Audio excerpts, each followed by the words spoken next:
और हाथरस हादसे से जुड़ी हुई बड़ी खबर आपको दे दे। रंगोली के बुरादे को लेने के चक्कर में भगदड़। रंगोली के बुरादे को लेने के लिए दंडवत हुए थे लोग। हर कोई रंगोली का बुरादा साथ ले जाना चाहता था। 2.25 टन बुरादे से रंगोली तैयार हुई थी और आयोजकों ने पुलिस को नहीं दी थी जानकारी। स्थानीय पुलिस की खुफिया यूनिट को मिली जानकारी।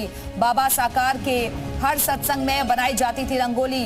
बाबा के रास्ते में बनाई जाती थी रंगोली और 200 मीटर लंबी रंगोली बनाई जाती थी, जिसकी जानकारी प्रशासन को भी नहीं दी गई थी। सत्संग के बाद रंगोली वाले रास्ते से जाते थे बाबा। रंगोली के बुरादे को दंडवत प्रणाम करते थे लोग और रंगोली के बुरादे का थोड़ा हिस्सा घर ले जाते थे लोग। इसीलिए ये कहा जा रहा है कि लापरवाही हुई, भगदड़ मची और लोग इसमें दब गए। तो रंगोली के बुरादे को लेकर दंडवत हुए थे लोग। बुरादे को लेने के चक्कर में यहाँ भगदड़ की स्थिति हो गई थी, क्योंकि दंडवत हो गए थे लोग। और कहा जाता है कि हर सत्संग में ऐसे ही बड़ी रंगोली बनाई जाती थी और बुरादा साथ ले जाना चाहते थे लोग। 2.25 टन बुरादे से रंगोली तैयार हुई थी। हालांकि आयोजकों ने इसकी जानकारी पुलिस को, प्रशासन को नहीं दी थी। स्थानीय पुलिस की खुफिया यूनिट को यह अहम जानकारी मिली है।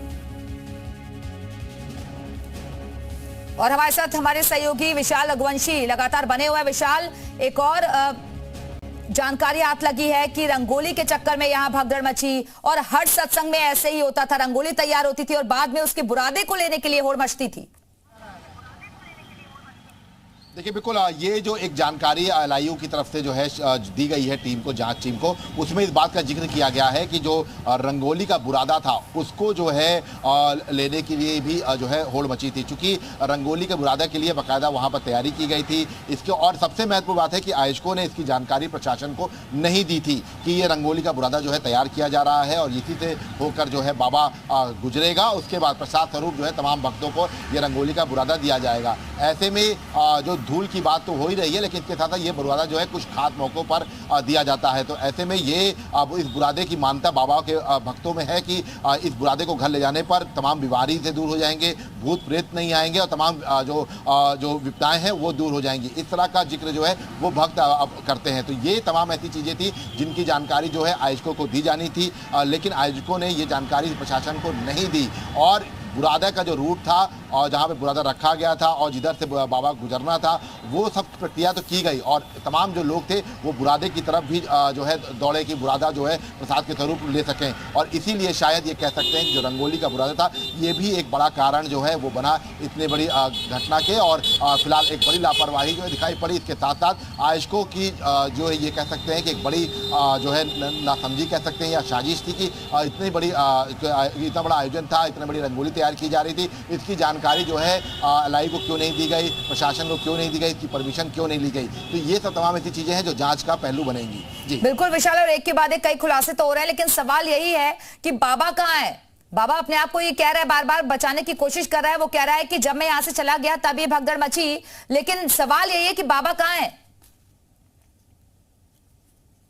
बाबा की तलाश के लिए टीमें लगातार दबिश दे रही हैं और चूंकि आपको बता दें कि एफआईआर जो है बाबा के नाम पर नहीं है, नेम्ड नहीं है, तो ऐसे में बाबा ने एक वकील जो है वो हायर कर लिया है। वकील को जो है तमाम जानकारी दी है और हो सकता है कोर्ट की तरफ भी जो है। ठीक है विशाल, बने रहेगा, वापस आएंगे आपके पास। एक तरफ देश भर के लोगों में इस हादसे पर गुस्सा भरा हुआ है, वहीं ऐसे लोग भी हैं जो कि बाबा को भगवान मानते हैं। जी मीडिया ने साकार के भक्तों से भी बात की है। ब्रह्म है ये खाना कलयुग में। ब्रह्म का मतलब क्या होता है? चलो बात करते हैं, ब्रह्म का मतलब क्या होता है? ब्रह्म ये तीनों लोकों के दाता है, जिन्होंने सृष्टि के रचैया प्रभु परमात्मा है। सृष्टि की रचैया कब हुई है? सृष्टि की रचैया कब हुई है? ये ब्रह्म है हमारे, इन्होंने रचा। इन्होंने रचा। इनकी उम्र कितनी है? किनकी? इनकी। उनकी उम्र तो परमात्मा की कोई उम्र ही नहीं होती है। जिसकी सांस है जितनी लिखी हैं, आपको मालूम है जन्म से पहले ही बाकी रेखा लिख दी जाती है। किसको किस्मत में कब कब क्या होना है वो होके रहेगा, कोई कुछ नहीं कर सकता उसमें, भगवान ही कुछ नहीं कर सकता। मतलब शक्ति है करते हैं क्योंकि ये मेरे कर्म है, ये सजा। परमात्मा तो हम लोग भगवान को कहते हैं हमेशा, ये तो इंसान है, ये तो इंसान है ना। जो इनके ऊपर जो प्राकट हुए हैं, ठीक है, वो भगवान। तो भगदड़ में तो कोई नहीं बचा सकता, मगर हाँ हर समय बचाने का प्रयास करते हैं। हरि जी हर समय बचाने का प्रयास किया है। 2004 से हम आज तक देखते आए हैं। 117 लोगों को हरि जी ने क्यों नहीं बचाया? अब इसका जवाब नहीं है क्यों नहीं बचाया। जिसका समय, जिसका प्लेटफॉर्म, जिसका समय आ गया वो तो जाना ही जाना है। हर युग में गया है।